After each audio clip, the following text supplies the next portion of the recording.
Hello, everybody. Welcome back to my ADHD series. This is number two, and I realized last week after I recorded number one that one of the biggest things that I would have wanted was just a general, like, what are the symptoms and what might it look like in little girls versus little boys, and how might that have changed? And like I don't even know that people know what to look for because a lot of times with um along with small kids, kind of like I was talking about in episode one, it looks kind of like a small kid. Um the other thing I need to say is a nice little disclaimer is that I am not a physician. I am not a um I have no licensure, anything like that.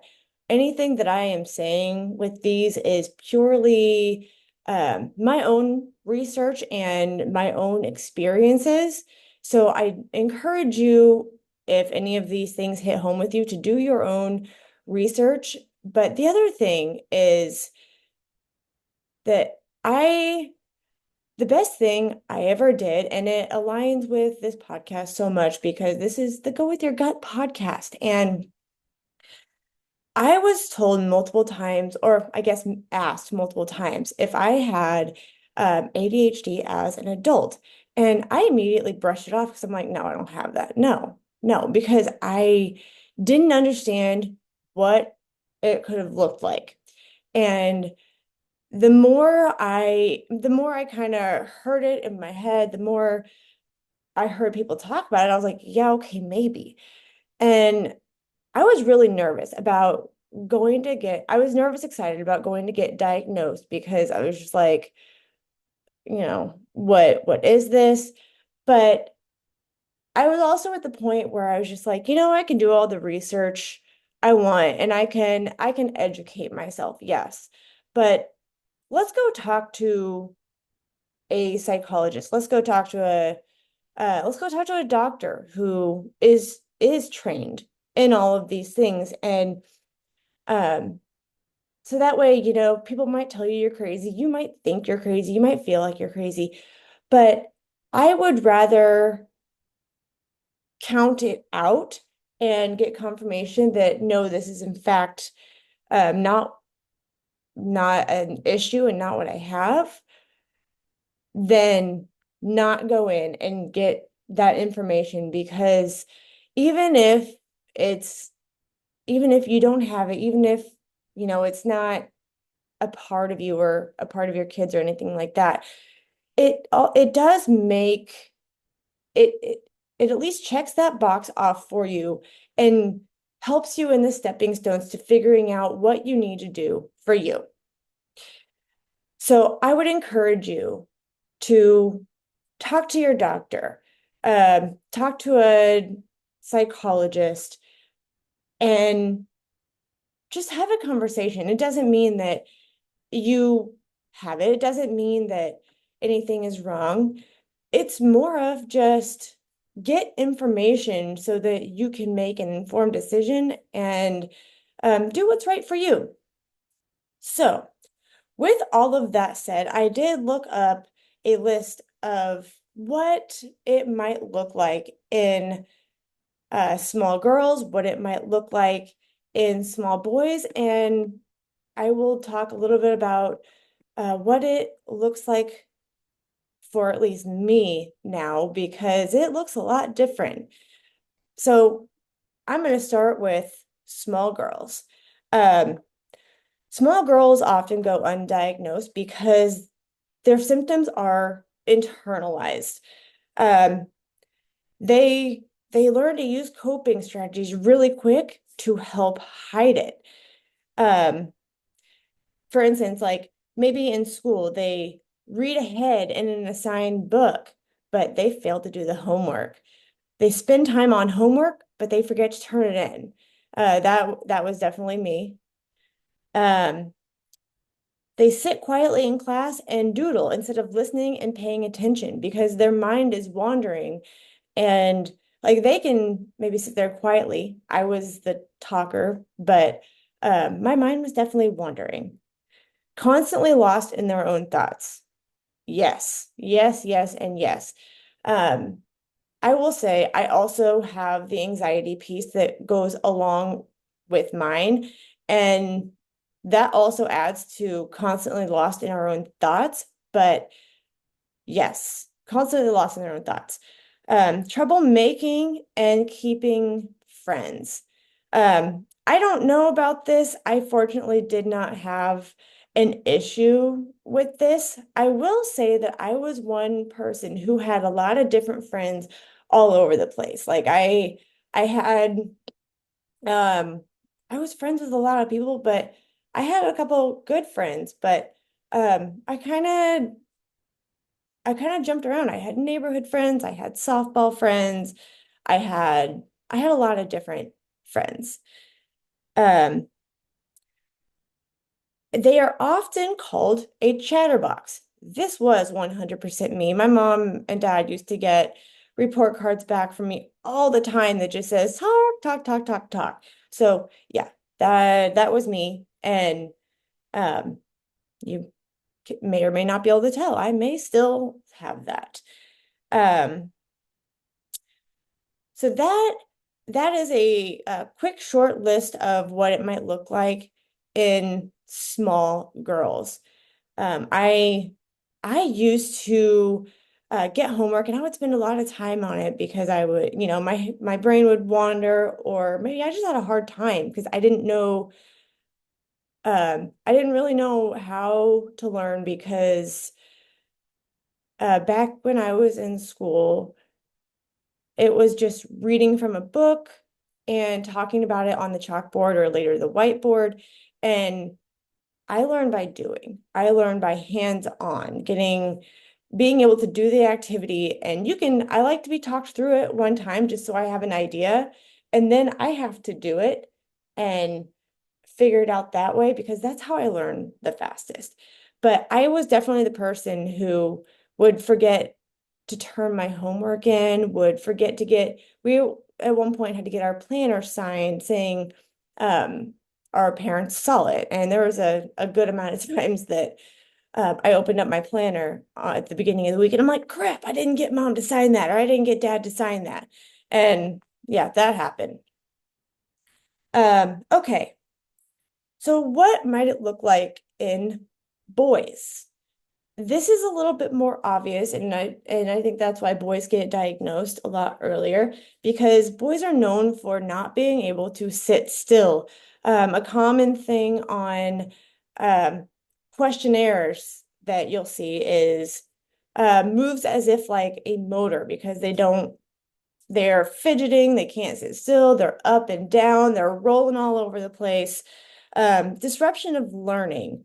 And that might look like, blurting answers out in class, that nonstop talking factor, or maybe just like they're in their own heads and they may say something that has nothing to do with class and it disrupts. Um, a lot of times, in my case anyway, and what I would imagine is that um, the disrupting in class is sort of that light bulb moment and wanting the validation of, ooh, I got it. I want to say it out loud because they're talking through what's going on in their head. They're talking through that light bulb moment. Um, and it's that excitement piece of talking through that light bulb moment. Um, spend hours on video game, but get frustrated after a few minutes of homework. Yes. And I would say, and this is just me talking from my own past personal experience and everything, is that might be their decompression. They get lost in it. Maybe it's their zone out, or maybe that's kind of a creative time for them because it's something they enjoy. But getting frustrated after a few minutes of homework because um, they're learning a new process and Either they're not learning it the right way or they don't want to fail. Um, it could be a lot of different things. But that was really the gist of boys. I will say, and my oldest son who just got diagnosed with it, um, just high distraction, extreme distraction. Like I'll give him something to go do. And I do not give him any more than two directions because no matter what I say, he will not hear me after direction number two because his brain immediately goes to do it mode of the first two things. I am the exact same way. If you give me a whole list of things to do, unless I write it down, I might go get the first two done and then I am distracted. Um, I'll remember later, but it would be better. It's better to say, okay, get these two things done first and then we'll do the rest because he gets so distracted and he goes in his room and he's got his toys or something else. Maybe his brother's bothering him, who knows, but he gets distracted and then all of a sudden those tasks are out of sight, out of mind. And that's just how his brain works. It's not the fact that he wasn't listening or he just blatantly chose not to do it. It is because um he got thrown off. He got sidetracked. So he also takes constant reminders because maybe he has so much going through his head that he needs, it's that little obsession thing. He needs to get and complete thinking through that, and then he can focus. He gets very, very zoned in on things to where even if I'm right behind him and like yes, he can hear me, he is so zoned in that he is not listening. And this can be very much taken as, um, you know, deviant behavior or, just being kids and don't want to listen. And sometimes, yes, but do your best in saying, okay, is he just completely zoned into this and he is so interested in what he is doing and he's stuck in that creative zone that no, he doesn't hear.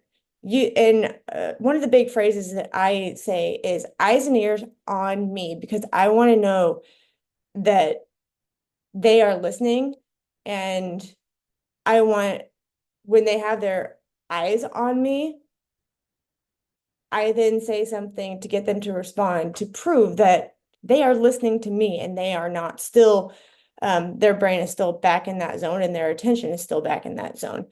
Um, he, if he's getting dressed in the morning, um, it takes him a long time sometimes because he will start getting dressed and then he'll just start playing because he'll see it and be like, oh, I need to add this piece. Oh, I need to add this piece. And then all of a sudden I go in his room. I'm like, dude, you've been up here for a long time. Why are you not dressed? And it takes a lot of patience because it's just how his brain works and he gets distracted. It doesn't mean he didn't mean to not get dressed or it doesn't mean that he's doing it on purpose. He just gets super distracted. His teacher will tell me in school that he is listening to her because she's like, I've checked on him a couple times. Um, that he sits there and he will organize his crayons or organize his little, toolbox or whatever, his little school box, and he's organizing it and fidgeting with it. But he's listening. And she's like, I can answer a question or I can ask him a question and he can answer it. Um, he will do the blurting out in school and he's very good at math and she will be teaching something and hopefully it doesn't become a problem, but she would say, it's really cool because he'll say something be, and it'll be like him explaining it to himself, but it will then in turn help other students to connect those dots as well because it's coming from him and not her. And because his level of development where he's at is better suited for the kids. The teacher can do great too, but the kid just adds that extra layer of understanding. Um, so that's a little bit about small girls and boys. Um, so the coping mechanisms, extra time to get chores and homework done just right. Perfectionism or just taking extra time on homework just because you keep zoning off. That is very much a thing. Um, Avoid things that they find challenging. I can relate to some that 100% because um, especially when kids are learning in general how to do stuff, and they don't, it's one thing if you already know how to do it and you're just learning a new way. But when you're just flat out learning how to do something, um, it's a lot of work, especially if you learn different, especially if you know that you zone off or any of those things. If you avoid doing the challenging things, um, it's just less brain power, less frustration. Once you know how to do it, it's like, yeah, let's go. This is easy. And then they want to be the example. Um, Creating conflict to deflect attention from problems. There's a lot of times that ADHD kids will encounter a problem, but they don't want to admit that they're having a problem with it. They don't want to admit that um, they need to learn things differently, or they're having issues maybe mentally connecting something that you're talking about because they have to do it a different way. And so they want to draw attention from that because they don't want to be embarrassed. They don't want to feel like the stupid kid. And so they create conflict to deflect attention from that. That could be a very large reason why um, they may have the behavior problems. Another thing that is this is I feel like this is very well known. I don't know if it is, it's well known for me. Um, Hyperactivity. I know that ADHDers are kind of known to just be like go, go, go and always on the move. Maybe, talking really fast or something like that. Um, there are for hyperactivity, it is impulsive, and there are seven. I can't read my writing there. I've got my notes next to me so I don't forget. But hyperactivity and there are different types of ADHD. Um, I have inattentive written down here. I don't remember what the other ones are off the top of my head, but there are different types because everybody is different.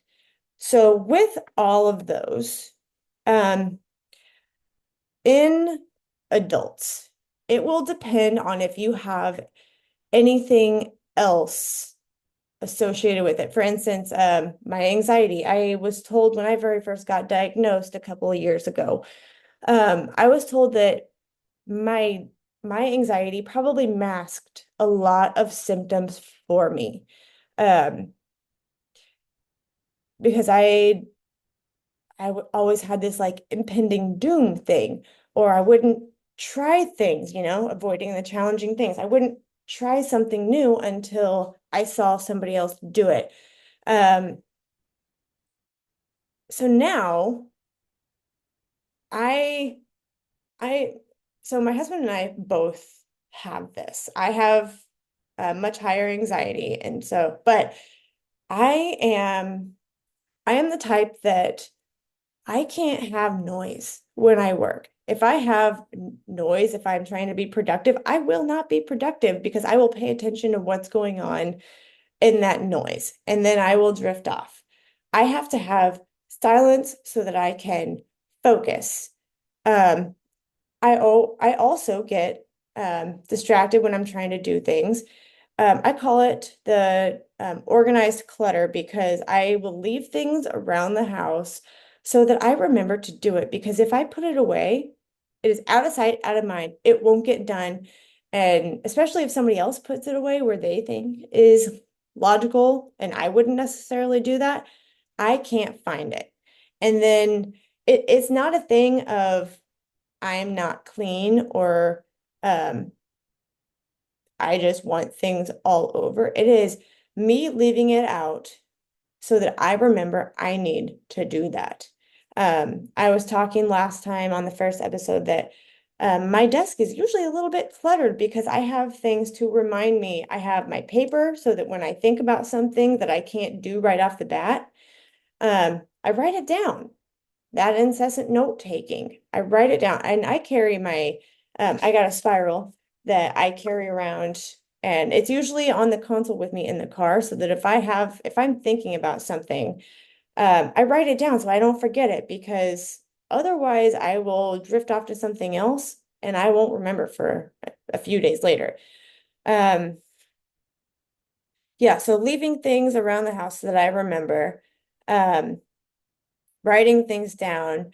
I have to set reminders for everything because otherwise I won't remember. I have to have a lot of systems in place to be able to say, hey, do this, hey, do this. I put something in my calendar to say, hey, you need to schedule this today on this day so that you have it for like the next month.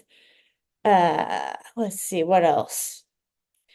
Um, I I get overstimulated with a lot of noise, and so I drive in silence because like Saturday mornings when both of my boys get up, they are just all loud.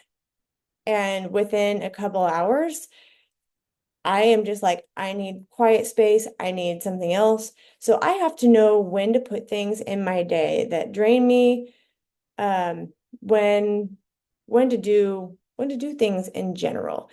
Um, I I am my own sort of organized, and I have certain days that I do things. But like my husband, on the other hand, he um he is very analytical OCD. Everything with him has a place, and he has to be listening to something in the background, or else he can't concentrate. So yeah, we can't work together.